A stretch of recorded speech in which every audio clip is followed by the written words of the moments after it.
प्यारे बच्चों, स्वागत है आप लोग का हमारे चैनल एसजी ड्रीम स्टडी पे। बच्चों, आज हम आपको बताएंगे कक्षा 10वीं सामाजिक विज्ञान के पूरे किताब से 40 महत्वपूर्ण प्रश्न, जो कि आपके यूपी बोर्ड एग्जाम और बोर्ड एग्जाम 2025 के लिए बहुत ही महत्वपूर्ण होने वाले हैं। तो आप लोगों को वीडियो को एकदम स्किप नहीं करना है और पूरा एंड तक वॉच करना है। उससे पहले अगर आपको वीडियो अच्छा लगे तो इसे लाइक करें और चैनल को सब्सक्राइब करें और अपने दोस्तों के साथ शेयर करना ना भूलें। अब आइए चलते हैं अपने उन प्रश्नों पर जो कि आपके बोर्ड एग्जाम 2025 के दृष्टिकोण से बहुत ही ज़्यादा महत्वपूर्ण होने वाले हैं, और जो भी क्वेश्चन है पूरी किताब से हैं। और बहुत ही अच्छे अच्छे 40 महत्वपूर्ण प्रश्न आज हम आपके लिए लाए हैं पूरी किताब से। जैसे हमने प्रीवियस ईयर देखा, जो कि क्वेश्चन आपके बार बार पूछे गए हैं, उन्हीं क्वेश्चनों को हमने इसमें नोट किया है। अब आइए चलते हैं। जैसे पहला प्रश्न है, फ्रांस की क्रांति कब हुई थी, उसका मुख्य कारण क्या था। यानी जो आपका फ्रांस की क्रांति हुई है, वो कब हुई थी और उसका मुख्य कारण क्या था, ये आपको बताना रहेगा। अगला यानी दूसरे नंबर का प्रश्न है, जर्मनी एकीकरण की प्रक्रिया के बारे में संक्षिप्त लेख लिखिए। यानी जो जर्मनी की एकीकरण की प्रक्रिया हुई थी, उसके बारे में संक्षिप्त टिप्पणी लिखिए। इस प्रकार से भी आपको दे सकता है, या फिर आपको संक्षिप्त लेख लिखिए। जैसे भी दे, आपका आंसर एक ही होगा। आप लोगों को इन सभी प्रश्नों पर एकदम बढ़िया से गौर करना है, और जितना प्रश्न हम आपको बताएं सभी को आप लोगों को स्क्रीनशॉट मार करके इसको अच्छे से नोट डाउन कर जाना और सबको तैयार कर जाना है अभी से। अगला प्रश्न है कि यूरोप में राष्ट्रवाद के उदय में जर्मनी व इटली के एकीकरण का योगदान बताइए। यानी यूरोप में जो राष्ट्रवाद का उदय हुआ था, उसमें जर्मनी और इटली का एकीकरण है, उसका योगदान क्या है, ये आपको बताना रहेगा। अगला है, इटली के एकीकरण का संक्षिप्त में वर्णन कीजिए। यानी पहले आपने देखा कि जर्मनी के एकीकरण का संक्षिप्त में वर्णन करने के लिए बोला था। अब आगे आपका इटली के एकीकरण का संक्षिप्त में वर्णन कीजिए। ये आपके दोनों प्रश्न बहुत ही ज़्यादा आपके बोर्ड एग्जाम के दृष्टिकोण से महत्वपूर्ण होने वाले हैं, और इसमें जो भी हम आपको प्रश्न बताएंगे सभी महत्वपूर्ण होंगे। भले ही कोई बहुत ही ज़्यादा महत्वपूर्ण और कोई थोड़ा कम महत्वपूर्ण हो, लेकिन महत्वपूर्ण आपके सभी हैं। आप लोग इतना स्क्रीनशॉट ले लीजिए, उसके बाद हम आपके आगे प्रश्न बताते हैं। अगला यानी कि आपका 5वें नंबर का प्रश्न आ जाएगा। 5वें नंबर का प्रश्न है कि राष्ट्रवाद से क्या तात्पर्य है? यानी राष्ट्रवाद से आपको क्या तात्पर्य है, ये बताना रहेगा। यूरोप में राष्ट्रवाद के उदय में कौन-सी परिस्थितियाँ सहायक हुई? यानी जो यूरोप है, उसमें जब राष्ट्रवाद का उदय हुआ, तो उसमें कौन-सी परिस्थितियाँ जो है वो सहायक हुई? अगला है, महात्मा गांधी के सत्याग्रह पर निबंध लिखिए। यानी जो महात्मा गांधी द्वारा किए गए विभिन्न प्रकार के कई सत्याग्रह थे, उन पर आपको एक शॉर्ट निबंध यानी संक्षिप्त टिप्पणी करना रहेगा, यानी कि निबंध लिखना रहेगा। सभी सत्याग्रहों के बारे में आप थोड़ा मोड़ा बता देंगे तो आपका निबंध एक तैयार हो जाएगा।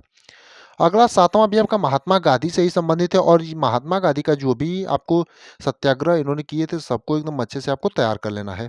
अगला है, महात्मा गांधी द्वारा चलाए गए असहयोग आंदोलन का क्या अर्थ है, इसके कारण क्या थे। यानी महात्मा गांधी ने जो असहयोग आंदोलन चलाया था, उसका अर्थ आपको बताना है और इसके कारण क्या थे, जिसके कारण महात्मा गांधी ने जो है असहयोग आंदोलन चलाया था। अगला 8वें नंबर का हमारा जो प्रश्न है वो ये है कि 1930 में महात्मा गांधी ने नमक को अपने आंदोलन का आधार क्यों बनाया? इस आंदोलन का क्या प्रभाव पड़ा? यानी 1930 में जो आपका महात्मा गांधी ने आंदोलन किया था, उसमें नमक को ही आधार क्यों बनाया और आंदोलन का जो है क्या प्रभाव पड़ा, ये आपको बताना रहेगा। प्यारे बच्चों, आपको बता दें वीडियो को आपको एकदम स्किप नहीं करना, और जो भी क्वेश्चन हम आपको बता रहे हैं, ये 40 क्वेश्चन जो है आपके लिए बहुत ही ज़्यादा इंपॉर्टेंट होने वाले हैं। तो आपको 40 क्वेश्चनों को एकदम बढ़िया से तैयार करना है। अगला आप देखेंगे, आपका 9वें नंबर का जो हमारा प्रश्न है, वो ये है कि प्रथम विश्व युद्ध के पश्चात होने वाली आर्थिक महामंदी का भारत पर क्या प्रभाव पड़ा? संक्षिप्त में विवरण दीजिए। यानी जो आपका प्रथम विश्व युद्ध हुआ था, उसके पश्चात जो आपकी आर्थिक महामंदी हुई थी, उसका भारत पर क्या प्रभाव पड़ा, उसमें आपको संक्षिप्त में विवरण देना है। अगला यानी 10वें नंबर का अपना प्रश्न देखेंगे, तो विश्व अर्थव्यवस्था क्या है? यानी विश्व अर्थव्यवस्था जो है वो क्या है, ये बताना रहेगा आपको। इसका क्या कारण है, किन्हीं 2 का उल्लेख कीजिए, और इसका क्या कारण है, किन्हीं 2 का उल्लेख कीजिए। आपको बता दें, ये भी जो क्वेश्चन है आपका बहुत ही ज़्यादा इंपॉर्टेंट होने वाला है। अगला 11वें नंबर का प्रश्न है कि ब्रिटेन वुड्स समझौते का कर्म तथा उद्देश्यों का उल्लेख करें। ब्रिटेन वुड्स ट्विन किसे कहा जाता है, बताइए। तो ये भी क्वेश्चन आपका वेरी इंपॉर्टेंट क्वेश्चनों में से एक है, और ऐसे तो इंपॉर्टेंट आपके सभी क्वेश्चन है, लेकिन कुछ क्वेश्चन ऐसे हैं बहुत ही ज़्यादा उनका अलग लेवल का महत्व है। अगला यानी 12वें नंबर का प्रश्न देखेंगे, भारत में मिट्टी के प्रकारों पर निबंध लिखिए। यानी भारत में जो विभिन्न प्रकार की मिट्टियां पाई जाती हैं, उसके बारे में आप बता देंगे तो यही आपका एक निबंध तैयार हो जाएगा कि भारत में के प्रकारों पर निबंध लिखिए। 13वां प्रश्न है कि भू क्षरण से आप क्या समझते हैं? इसे रोकने के लिए कोई 4 उपाय बताइए, यानी भू-क्षरण जो है उससे आप क्या समझते हैं और इसे रोकने के लिए कोई 4 आपको उपाय बताने के लिए बोल रहा है। आपको बता दें ये सभी प्रश्न आपके लिए बहुत ही ज़्यादा इंपॉर्टेंट होने वाले हैं, तो आप लोग सभी प्रश्नों को एकदम बढ़िया से देखिएगा। अगला है 14वें नंबर का, भूमि संसाधन से क्या तात्पर्य है? भूमि संसाधन के कोई 3 महत्व बताइए, यानी भूमि संसाधन जो है उससे आप क्या समझते हैं ये बताना रहेगा और भूमि संसाधन के कोई 3 महत्व बताने रहेंगे। प्यारे बच्चों आपको बता दें क्वेश्चन का जो है थोड़ा-मोड़ा इधर-उधर घुमा सकता है, यानी कि क्वेश्चन यही रहेंगे, आप मिलाइएगा, थोड़ा-मोड़ा इधर-उधर घुमाएगा तो आप लोग कन्फ्यूज़ मत होइएगा। अगला 15वें नंबर का है, मृदा अपरदन क्या है? भारत में प्रचलित मृदा अपरदन के प्रमुख प्रकारों का वर्णन कीजिए, यानी मृदा अपरदन क्या है ये बताना रहेगा और भारत में प्रचलित मृदा अपरदन के प्रमुख प्रकारों का आपको वर्णन करना रहेगा। अगला देखते हैं 16वें नंबर का हमारा जो प्रश्न है, किसी अर्थव्यवस्था में कृषि का क्या महत्व होगा समझाइए। ये आपको बताना रहेगा, किसी की अर्थव्यवस्था में जो है कृषि का क्या महत्व है ये आपको बताना रहेगा। अगला प्रश्न है कि ऊर्जा के गैर परंपरागत स्रोतों का विस्तार पूर्वक वर्णन कीजिए, यानी ऊर्जा के जो आपके गैर परंपरागत स्रोत होते हैं उनका आपको विस्तार पूर्वक एकदम बढ़िया से आपको वर्णन करना रहेगा। अगला है 18वें नंबर में, भारत में संघीय शासन की किन्हीं 2 विशेषताओं की विवेचना कीजिए, यानी जो भारत में संघीय शासन है उनकी कोई किसी 2 विशेषता है उनकी आपको विवेचना, यानी उनके बारे में आपको बताना है, यानी जो भारत की संघीय शासन है उनकी कोई 2 विशेषता आपको बताना है। हमने पहले ही कहा था कि थोड़ा-सा आपको घुमा देगा, विवेचना कीजिए या बताइए, दोनों बात एक ही है। अगला यानी कि 19वें नंबर का प्रश्न है, भारत में राजनीतिक क्षमता के विकेंद्रीकरण के पीछे क्या मूल सोच थी? यानी भारत में जो राजनीतिक क्षमता के विकेंद्रीकरण है उसके पीछे की क्या मूल सोच थी ये आपको बताना रहेगा। अगला है 20वां में, भारत में स्थानीय स्वशासन के किन्हीं 3 गुना व समस्याओं का उल्लेख कीजिए। ये आपको जो क्वेश्चन है, ये क्वेश्चन का थोड़ा-मोड़ा लैंग्वेज आपको लगेगा कि हार्ड है, लेकिन आपको अभी से अपने किताब से तैयार कर जाना है। इसलिए हम आपको पहले से ही बता दे रहे हैं, क्योंकि सामाजिक में ज़्यादातर बच्चों का जो नंबर है वो कम आता है, क्योंकि उन्हें क्वेश्चन समझ में नहीं आता है।